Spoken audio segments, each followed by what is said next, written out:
بسم اللہ الرحمن الرحیم وهو القاهر فوق عباده ويرسل عليكم حفظه حتى إذا جاء أحدكم الموت توفته رسلنا وهم لا يفرطون۔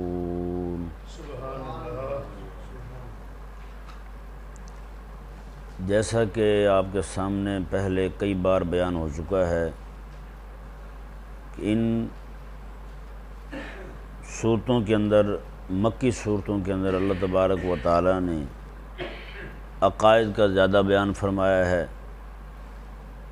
آج کی ان آیات کریمہ میں اللہ تبارک و تعالی نے اپنی توحید کا بیان بتناظر اپنی ذات کے غلبہ کے بیان فرمایا۔ میں کہ وَهُوَ الْقَاهِرُ فَوْقَ عِبَادِهِ، وہی ہے وہ ذات جو اپنے بندوں پر غالب ہے، اپنے بندوں پر غالب ہے۔ وَيُرْسِلُ عَلَيْكُمْ حَفَظَهُ، اور وہ ان پر ان کی حفاظت کے لیے فرشتوں کو بھیجتا ہے۔ یہ ذہن میں رہے، ہر بندے کے ساتھ فرشتے ہوتے ہیں جو اس کی حفاظت کرتے ہیں، آفات سے، بلیات سے، مصائب سے، ہر طرح کی چیزوں سے۔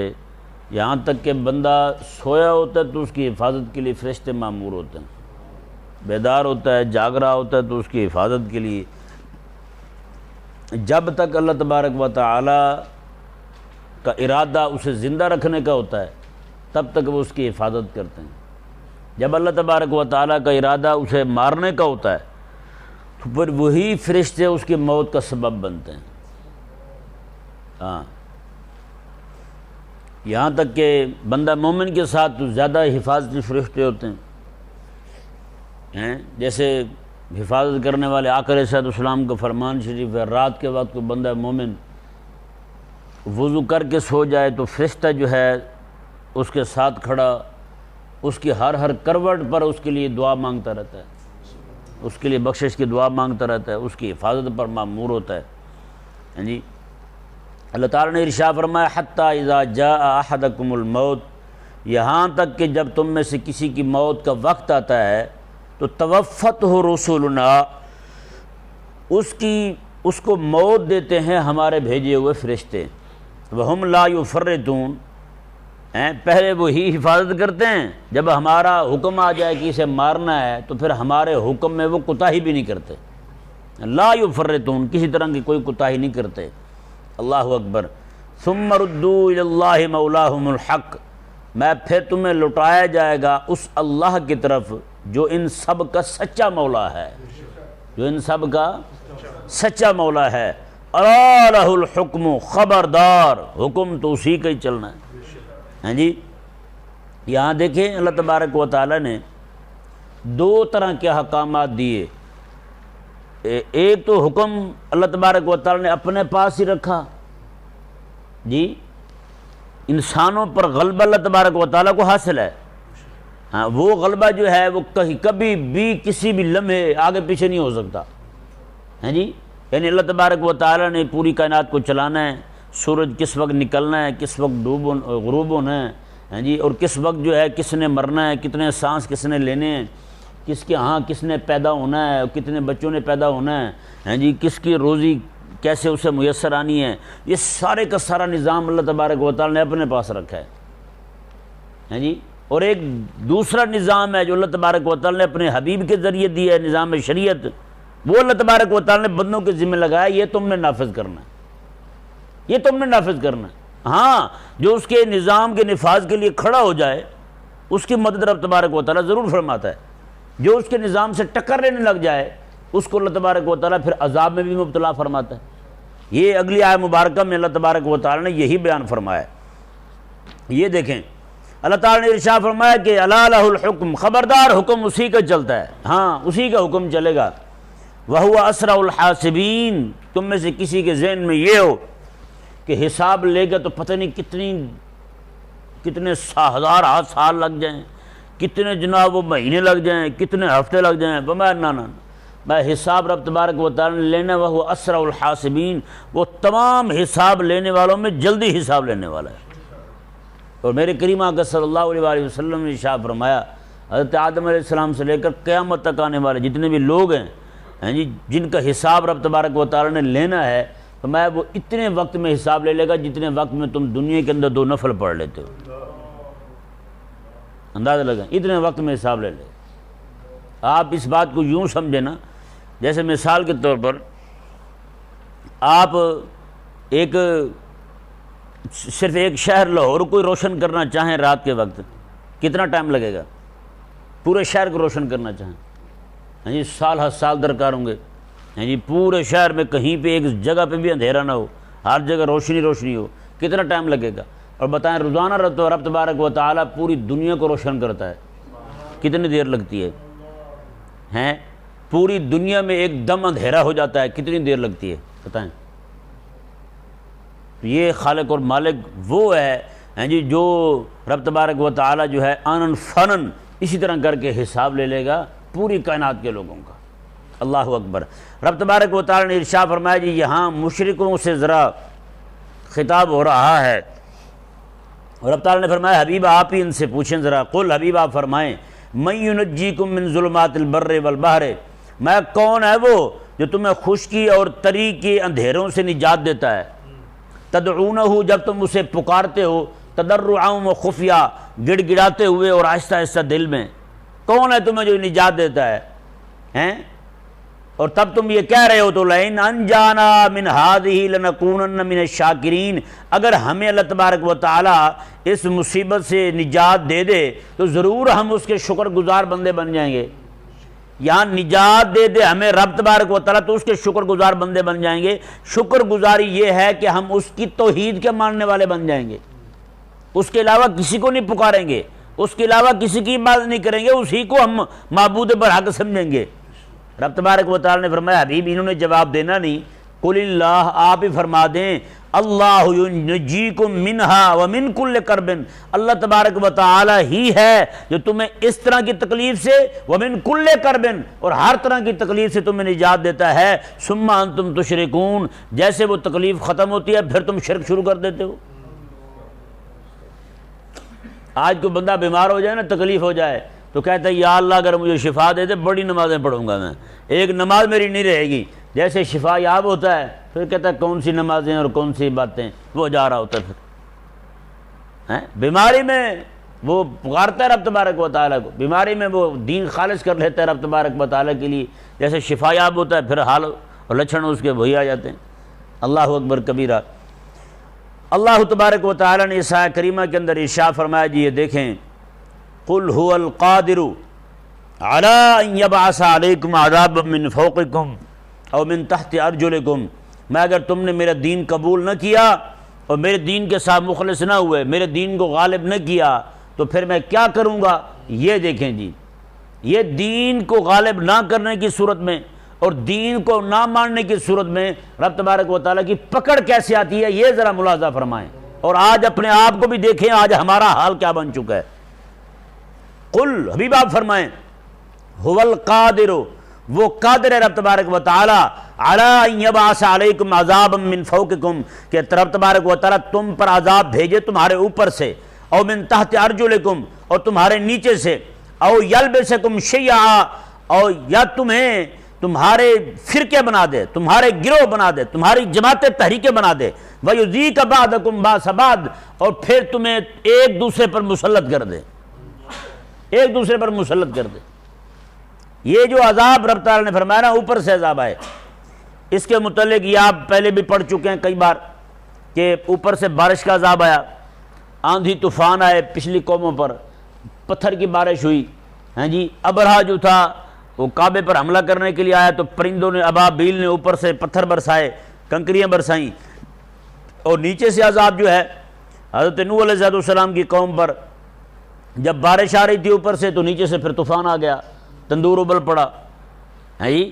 تو یہ عذاب جو ہیں مختلف قسم کے عذاب اللہ تبارک و تعالیٰ بھیجتا رہتا ہے، اور دوسرا عذاب جو ہے وہ یہ کہ لوگوں کو آپس میں لڑا دیتا ہے رب تعالیٰ، جو اس کے دین کے لیے مخلص نہ ہوں، ہیں جی۔ پھر جماعتیں، تحریکیں آپس میں لڑتی ہیں، اور ایک قول مفسرین نے یہ بھی بیان کیا اوپر سے عذاب کیسے آئے گا اور نیچے سے عذاب کیسے آئے گا۔ میں اوپر سے عذاب ایسے آئے گا کہ رب تبارک و تعالیٰ تم پر ظالم حاکم مسلط کر دے گا، یہ اوپر کا عذاب ہے، ہیں جی۔ حاکم بھی ظالم ہوگا، پھر پولیس بھی ظالم ہوگی، پھر قانون دان بھی ظالم ہوں گے، پھر آگے فیصلے کرنے والے بھی ظالم ہوں گے، کسی کو تم پھر ترس نہیں آئے گا، پھر یہ رب تعالیٰ کی طرف سے عذاب آئے گا، دین کے ساتھ مخلص نہ ہونے کی وجہ سے، دین کو غالب نہ کرنے کی وجہ سے۔ اور نیچے سے عذاب جو ہے، فرمایا نیچے سے عذاب یہ ہوگا تمہارے غلام تمہارے غدار بن جائیں گے، تمہارے وفادار نہیں ہوں گے۔ بندہ فیکٹری کا مالک ہوگا، اس کے ورکر ہی اس کے ساتھ مخلص نہیں ہوں گے، اس کی بیوی بچے مخلص نہیں ہوں گے اس کے ساتھ، بیوی بچے بھی بات بات پر کاٹیں گے اسے۔ یہ عذاب ہے پھر رب تبارک و تعالیٰ کا دین کے ساتھ مخلص نہ ہونے کی وجہ سے۔ اندازہ لگائیں کیسے کیسے عذاب کی صورتیں۔ اور پھر فرمایا رب تبارک و تعالیٰ نے یہ کرے گا تمہارے ساتھ، یا پھر تمہارے ساتھ پھر یہ کرے گا کہ تم میں سے بعض کو بعض کے ساتھ لڑا دے گا۔ آقا علیہ السلام کے صحابہ فرماتے ہیں کہ ہم آقا علیہ السلام کے ساتھ بنی معاویہ کے علاقے سے گزرنے لگے تو وہاں مسجد آئی راستے میں، آقا علیہ السلام وہیں ٹھہر گئے، مسجد شریف کے اندر تشریف لے گئے، حضور نے 2 نفل پڑھے اور حضور نے دعا مانگنی شروع کی۔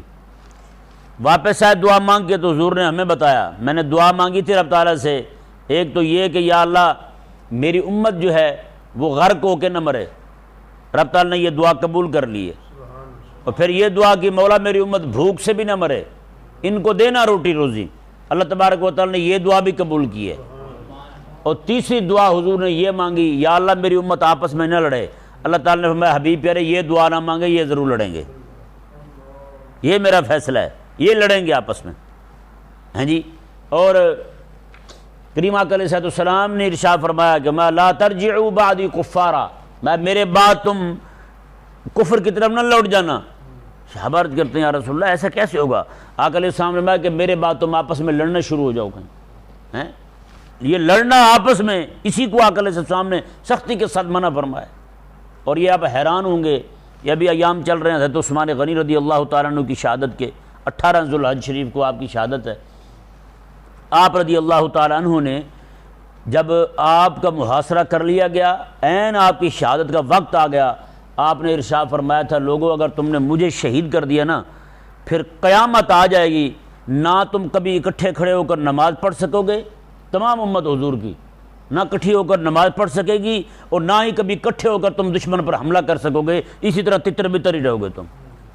آج بتائیں، آپ اٹھائیں کتابیں دیکھیں، سب مولویوں کے فتوے ہیں، اس کے پیچھے نماز نہیں ہوتی، اس کے پیچھے نماز نہیں ہوتی، اس کے پیچھے نماز نہیں، کسی کے پیچھے ہوتی نہیں نماز، ہے یہ نہیں؟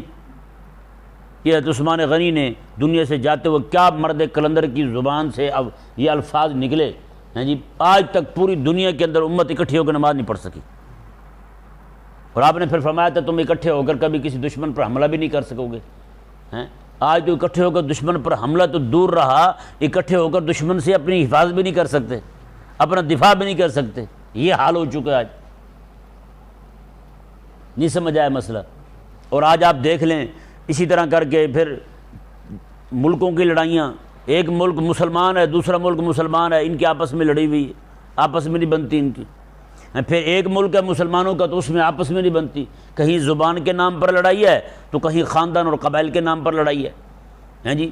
سب کی ایسوسیشن علیحدہ علیحدہ بن گئی، گجر ایسوسیشن، موچی ایسوسیشن، اچھا پھر جناب ارائی ایسوسیشن، مہر ایسوسیشن، پتہ نہیں کیا کیا ایسوسیشن بن گئی ہیں۔ اچھا پھر یہ کچھ لوگ جو بچے کچے تھے ان کی رکشا ایسوسیشن، ہیں جی، بڑی گاڑی ایسوسیشن، چھوٹی ایسوسیشن، وہ سارے کے سارے لڑ پڑے ہیں یار، ہیں۔ پھر تحریکیں آ جائیں، آپ دیکھیں کیسے کیسے ظالم ایک دوسرے پر مسلط ہوتے ہیں۔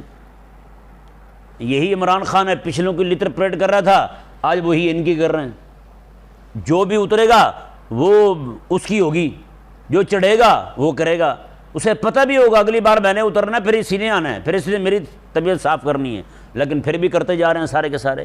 یہ رب تبارک و تعالیٰ کی طرف سے عذاب ہے۔ اسی طرح پھر گھروں میں چلے جائیں، ایک ایک گھر کے اندر بھائی لڑائی ہیں، ساس کی بہو کے ساتھ لڑائی ہے، ساس اپنی گدی نہیں چھوڑنا چاہتی، لڑائی گدی کی ہے یہ نہیں؟ گدی کی پیروں کی لڑائیاں دیکھ لیں، وہ بھی گدی کی لڑائی ہیں، گھروں میں ساس بہو کی لڑائی بھی گدی کی لڑائی ہے۔ بہو چاہتی ہے کہ ساس اب یہ منصب چھوڑ دے، اب یہ میں سنبھالوں، لیکن ساس چھوڑنا نہیں چاہتی۔ وہ گدی کا جو مزہ ہے نا، وہ یہ کہ اپنا ہی مزہ ہے بھائی، وہ نہیں چھوڑنا چاہتی۔ اسی طرح کی لڑائیاں اور یہ چلتی رہتی ہیں، ہیں جی۔ اور تقریباً گھروں کے اندر آپ دیکھ لیں، ہیں جی، پورے گینگ بنے ہوئے ہیں، شوہر کے خلاف بچے ماں کے ساتھ ہوں گے، شوہر بیچارہ اکیلا منہ بنا کے بیٹھا ہوا، سارے بچے ماں کے وفادار ہوں گے، باپ بیچارہ علیحدہ منہ بنائے پھرتا ہوگا۔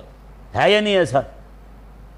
اللہ اکبر۔ امام میں بہت بڑے حلیۃ الاولیاء میں نقل کیا امام ابو نعیم رحمہ اللہ نے، وہ امام فرماتے ہیں کہ جب میں دیکھتا ہوں نا میری بیوی میرے ساتھ بدخلقی کر رہی ہے، میرے بچے میرے ساتھ بدمزاجی کر رہے ہیں، تو میں اپنے اعمال، پورے دن کے اعمال کا جائزہ لیتا ہوں، کہیں مجھ سے میرے رب تعالیٰ کے احکامات کے معاملے میں نافرمانی تو نہیں ہوئی،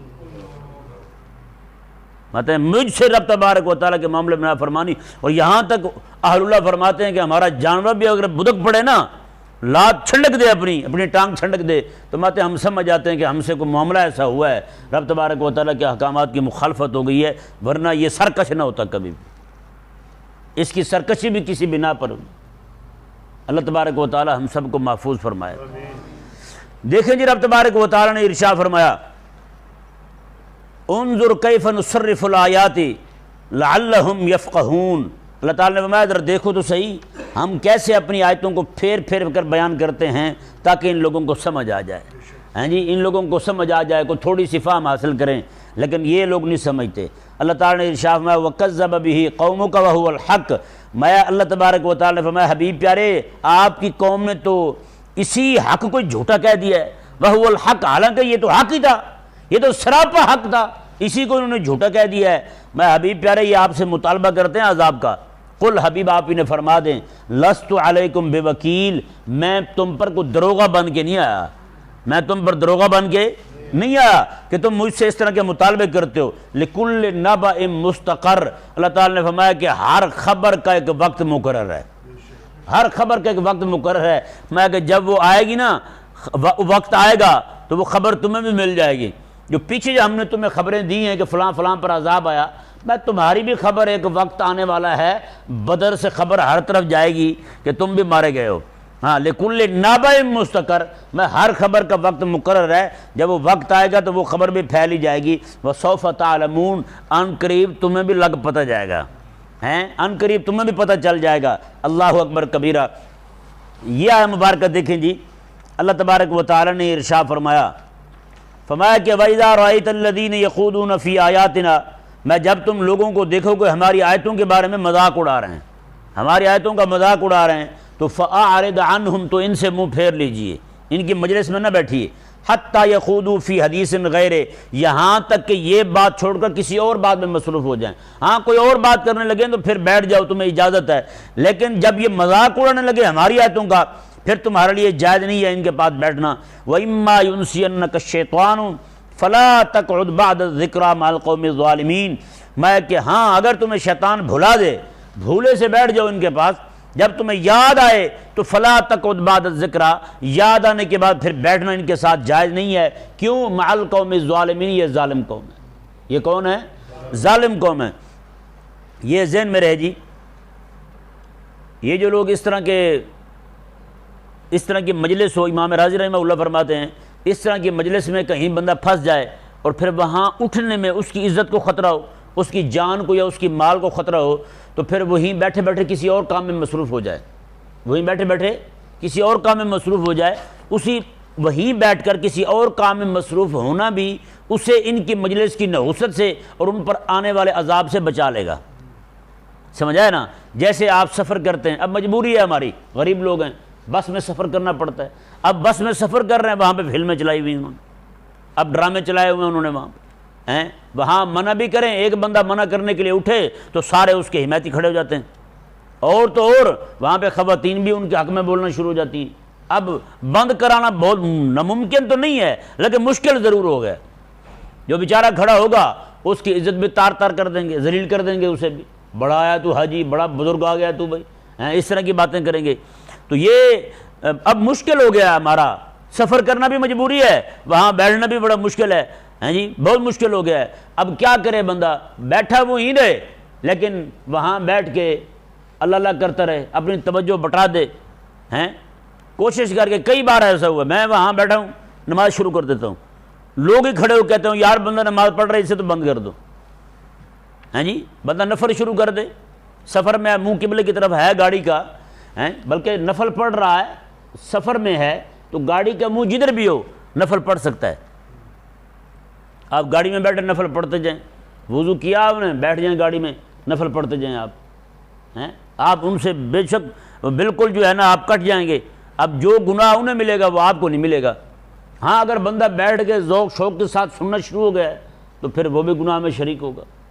ہیں جی اللہ تبارک و تعالی نے ارشاد فرمایا جب تمہیں شیطان اگر بھلا دے وہاں بیٹھ گئے ہو تو پھر یاد آنے پر وہاں سے اٹھ جاؤ. وہاں بیٹھنا تمہارے لیے جائز نہیں ہے کیونکہ یہ ظالم لوگ ہیں.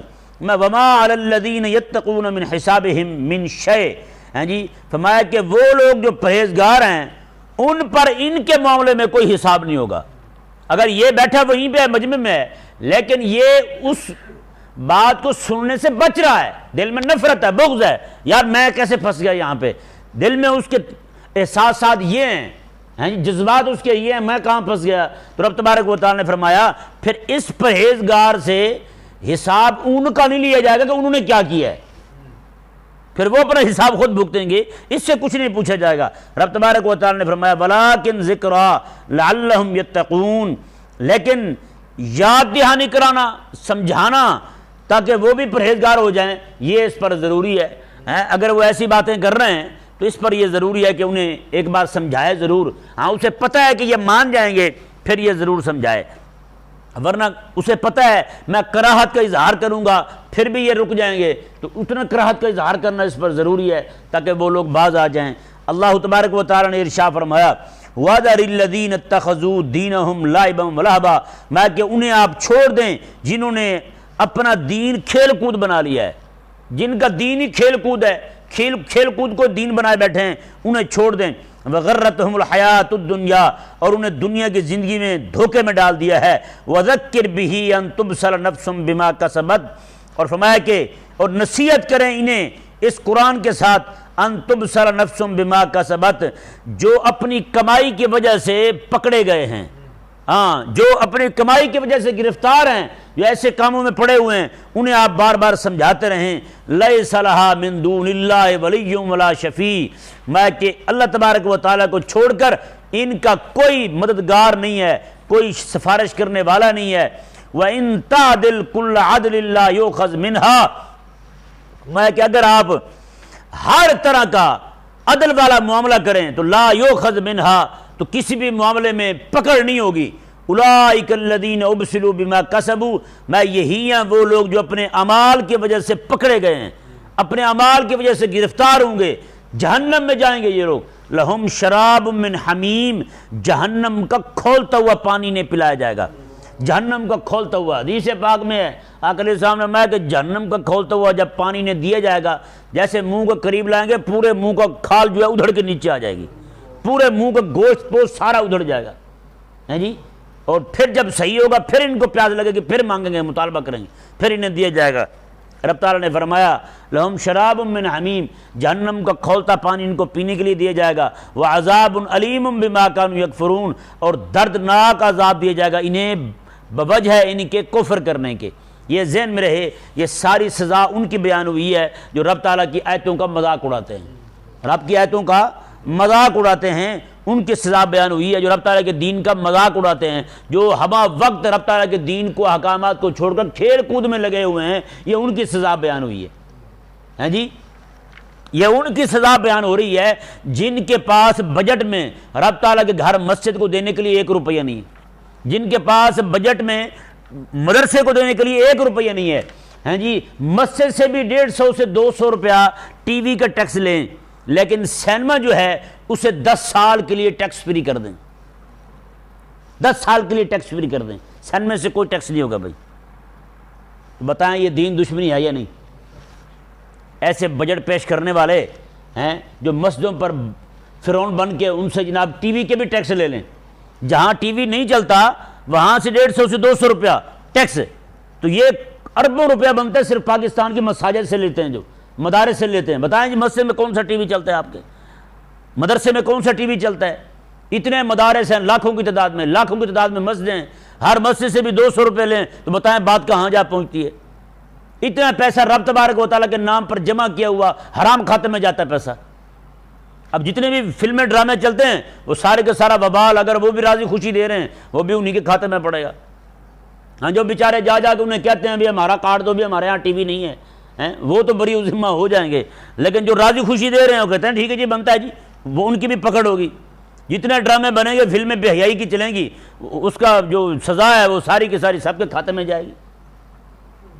اب انہوں نے پورا دین جو ہے ان کا وہ سارا کھیل کود ہے۔ اب اس طرح کر کے ان لوگوں کو دیکھ لیں جو پورا سال نماز نہیں پڑھتے، صرف پیر کے عرس پہ جناب گھوڑے ناچتے ہوئے دیکھنے کے لیے چلے جاتے ہیں، اسی کو پورا دین سمجھتے ہیں۔ انہوں نے بھی اپنا پورا دین کھیل کود کو سمجھ لیا ہے، یہ نہیں سمجھ آیا مسئلہ؟ ہاں پورا سال کوئی عبادت نہیں، کوئی ریاضت نہیں ہے، 12 ربیع الاول کا دن آ جائے تو باہر پہاڑی بنا کے بیٹھے ہوئے، پورا دین کھیل کود ہے ان کا، پورا دین ہی کھیل کود ہے ان کا، کچھ بھی نہیں ہے ان کے دین میں کچھ اللہ تبارک و تعالیٰ کے احکامات میں سے کچھ جھلک نظر آ جائے، کچھ بھی نہیں ہے۔ رب تبارک و تعالیٰ نے ان سب کی سزا بیان فرمائی، یہ جہنم جائیں گے اور فرمایا کہ جہنم میں ان کو کھولتا ہوا پانی ملے گا اور دردناک عذاب ہوگا، وجہ اس کی کہ انہوں نے یہ کفر کرتے تھے۔ اللہ تبارک و تعالیٰ ہم سب کو سمجھنے کی توفیق عطا فرمائے۔